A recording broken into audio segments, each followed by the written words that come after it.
Kasako Media, tunaangazia maisha, tunaandika kesho. Nyinyi ni viongozi muhimu sana katika swala zima la usalama, amani na utulivu wa mkoa wetu.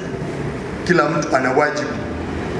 Polisi tuko mbele kwa sababu sisi ndio haswa tunaopaswa kwa mujibu wa sheria, sisi ndio haswa tunapaswa kulinda raia na mali zao.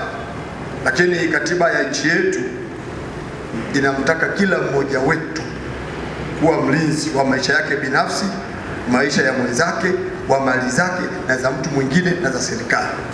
Sasa kwa sababu ninyi ni viongozi, tena mko kwenye ngazi kabisa za chini kule, na nafasi kubwa sana. Kwa hiyo swala la ulinzi ni letu sote. Kuna mradi wetu katika polisi jamii tunasema ulinzi jirani, wenzetu tunasema mjue jirani yako. Ulinzi jirani ni kwamba lazima wewe uwe ni mlinzi wa jirani yako.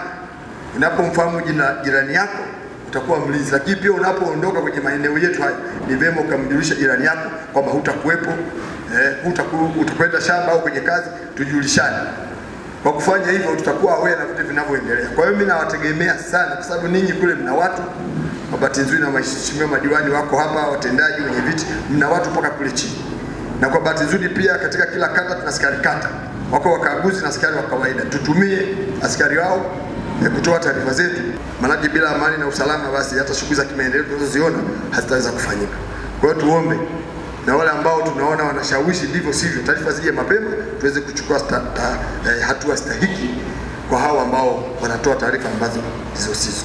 Kwa hiyo Mheshimiwa Mkuu wa Mkoa, nashukuru kwa nafasi hii na wategemea sana maofisa wenzangu tuweze kulinda mkoa wetu. Asante sana. Kasako Media, tunaangazia maisha, tunaandika kesho.